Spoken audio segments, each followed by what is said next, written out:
Hey guys, welcome back to my channel. This is another video in the Sports Betting Truth series from yours truly, William Lease. And today, as you can see by what I'm wearing, I am going to explain why I have personally taken the black pill when it comes to sports betting, as opposed to the red pill or blue pill. But before I begin, I want to point out what exactly a blue pill and red pill is in the sports betting world. So the blue pill line of thinking when it comes to sports betting is what most people probably are, and what causes most people to sign up for a sports book or place a bet on a sporting event to begin with, and that is sports betting. I can win money doing that. I watch a lot of sports. I feel like I know a lot about sports, so yeah, I could easily use my sports knowledge to play sports bets and make a side income or a full-time income. Basically, the blue pill line of thinking when it comes to sports betting is that, how hard can it possibly be? I can win money doing that. I know a lot about sports. And that's what lures a lot of people to the sports books in Las Vegas. That's what's luring a lot of people to sign up for mobile sports betting apps these days in states where it's legal. That's what lures people, the blue pill line of thinking that, how hard can it possibly be? I can do that. How hard can it be? All I have to do is hit 52.4% of my bets to win long term. Piece of cake. I bet I could hit 70. There's a lot of people like that. It's the same people who go to casinos. Even though mathematically pretty much every casino game out there cannot be beat, you have a load of people out there who flock to casinos like lambs to the slaughter thinking, I can win money playing blackjack. I could win money playing craps or roulette. I mean, I used to work with a guy. We used to go to the WinStar World Casino up in Oklahoma. Most of the time he would walk out a loser. And I'd always ask him when we were walking out, I'd be like, hey man, like, do you ever think that maybe, I shouldn't come here anymore? And he's like, he pointed to his truck. He's like, you see that tool chest in the back of my truck? I wouldn't have bought that if it weren't for this place. And so obviously this guy couldn't do a lot of long-term thinking and long-term math, but if you factored out the money that he won that allowed him to buy that tool chest versus the money he's lost all the times we had gone there, he would probably be in the red. But his line of thinking is that because he won enough money one time playing blackjack to buy that tool chest in the back of his truck, that he's up. And most people approach sports betting the same way. They do not view things long term. They do not look at the big picture. They only look in the now. So you hear a lot of people saying, I won $500 on this parlay, but what they're not telling you is how much money they lost before hitting that parlay and how much money they're going to lose subsequently trying to chase the same win that they got in that parlay. Long term, and that is what truly defines a blue-pilled sports bettor, is they can only think in the moment. They cannot see the big picture. They cannot see the long run. So if that is a blue-pilled sports bettor, then what makes a red-pilled sports bettor? So the red-pilled sports bettor is pretty much when I was when I first started this channel 2.5 years ago. And that is, you reject the blue pill line of thinking because you know that you're not going to win betting on sports without any kind of statistical approach to it. That the average person doesn't stand a chance because the average person betting on sports doesn't know how to practice bankroll management, doesn't know how to stay away from unprofitable bet types like teasers and parlays, and isn't going to put in the time and effort needed to make a good statistical model or approach to making a bet on sports. But in my red pill days, I also said, if you put in the time and effort to build a model, which most people won't do, but if you're willing to do that, you can win some money by either taking advantage of soft markets or just coming up with a sophisticated enough model to beat the lines in bigger markets.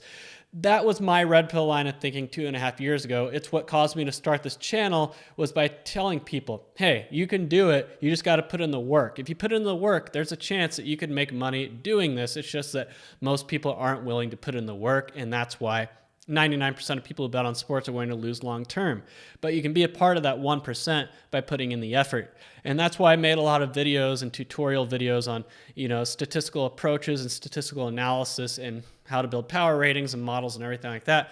Because I truly thought if I educated people enough that I could show people, here's the way. And also the red pill line of thinking also destroyed the touting industry, because the blue pill line of thinking when it comes to sports betting is that touts are experts. Touts win a lot of money. If you pay them, you can win. But the red pill line of thinking on touts is that they're all a bunch of liars and scam artists who just want your money and will do anything it takes to separate you from your money They don't care about winning, giving you winning picks or anything like that. They just want your money. They're a bunch of scam artists. Stay away from them. That's another red pill of sports betting, is how one feels towards touts. Unfortunately, where the red pill line of thinking comes short is that you can be someone like me who put in all the time and effort and has a strong statistical background. I mean, it's what I do for a living, and still come up short, and that's what leads me to black pill sports betting. So when it comes to black pill, I would say the black pill in terms of sports betting is even a very skilled person like me with a strong data science and analytics background still faces a massive uphill climb to profit long-term betting on sports. And that uphill climb is so tough, so strenuous that the juice probably isn't worth the squeeze, because it's going to take a lot of time, a lot of effort to even have a chance. And in the past, the red pill line of thinking is that, an average person can learn some skills and come up with a model or something like that can help them win money. But I don't think that's really the case anymore. As sports betting becomes more and more mainstream, more and more legalized, these sports books are going to invest in a lot more money to make sure their odds and their lines are razor sharp to prevent people from making money. So there's no longer going to be any more soft markets out there or exploitable lines or anything like that. Lines are going to be razor sharp, and it's just going to be too difficult to win long-term betting on sports. I mean, my previous two sports betting models, Major League Baseball and college football that I built in 2021, total train wrecks. Yet I spent more time and effort on those models than any models I've done in the past. Ton of effort, ton of energy, a lot of advanced machine learning concepts and everything like that, and they lost a lot of money. If I wanted to get those models to the point where they were profitable, I would have to either scrap them or just keep working at it, and the day-to-day grind and the maintenance and everything wears you down. Like my baseball model, you can only automate so much. I automated as much as I could, but it still took about 30 minutes every day, and even longer when I had to update rosters. But 30 minutes every day of just menial work that when you're not winning, when you're losing money, you just lose all motivation to keep doing. I mean, even when you were winning, like my college basketball live and second half betting model that did very well in 2021, even that was successful. Even doing the day-to-day maintenance and grunt work of that was a chore, even though I was winning. And you have to just really, really enjoy the menial, tedious grunt work to keep the model running day to day to get to the point where you can finally have it showing a profit. But if you're not showing a profit, you don't have any motive. But anyway, like I said, the overall point being, it just takes so much work and time and effort to get to the point where you're making money to where you're like, screw this. And I've said in the past, you got to enjoy the statistics, you got to enjoy the grind, you got to enjoy the numbers. And that's still true no matter what. But I stopped enjoying that part. It became more tedious than fun, and especially because my day job is based in statistics, analytics, modeling, and all that. I used to use sports betting, everything like that as an escape, but it just became like an extension of what I was already doing in my job. I'd rather do other things. I'd rather unwind in different ways. So I just lost all passion and motivation for sports analytics, sports data, and everything like that, and subsequently sports betting, because I was losing a lot of money despite all this effort, and I was like, the juice isn't worth the squeeze. Now, I'm going to have a lot of people in this video comment section, I'm sure, saying either they are very data savvy and they have a model that wins them money, or they don't use a model at all and they win money. Just ignore the latter. And the former, they might be right. I'm not saying that a skilled data scientist can't make a model, but the odds are still going to be heavily against you, and it's just probably not going to be worth the squeeze. But, you just got, like I said, you got to enjoy the process. You got to enjoy the grunt work, the day-to-day operations. And for me, I didn't. And so that's the black pill of sports betting, is that if you're not skilled in data science or analytics, you have no chance. And even if you are, you have a slim chance, because the books, with all this new money they're making, all these new subscribers they have, all this new competition, they need to ensure that their lines are razor sharp. And that's going to weed out pretty much everybody from making money. That's the black pill of sports betting. The ship has sailed. You all missed the boat. The days of being able to come up with a model to win money betting on sports are long gone, and I don't think the juice is worth the squeeze. So everyone's like, okay, what now? Honestly, I think the best way to bet on sports, if you insist, right now in 2022, is just do it with your gut. No model, no research, no nothing. Just look at the lines and make gut impulse bets. That's the best way. You know why?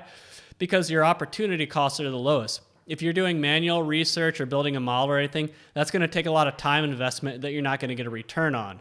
At least by betting with your gut or betting on impulse, you're not wasting any time. You're not wasting valuable time doing it. So you're not going to lose that time when you ultimately lose anyway. You're going to lose no matter what approach you take. Might as well do the one that requires the least amount of time investment. So I would say the way I endorse betting on sports in 2022, bet with your gut, spend no time on it at all. Might as well just flip a coin. And a lot of people are going to say, well, that's the best way to enjoy sports betting anyway. You shouldn't do it to make money. You should just do it to make watching the game more fun.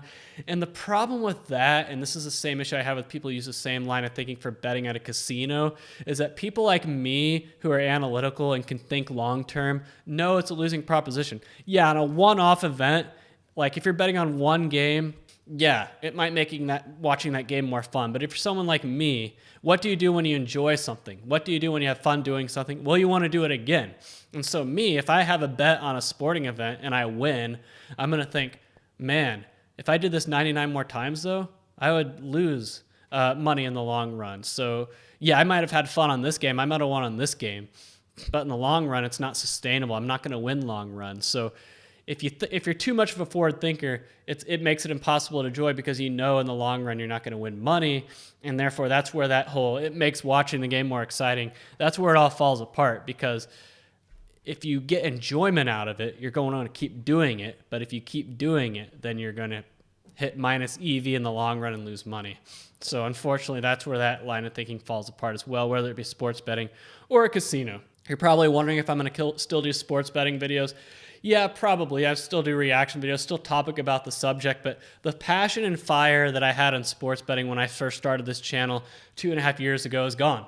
It's gone. I don't have that same passion anymore because I'm no longer on the red pill train. I'm on the black pill train where I just don't see the point, honestly.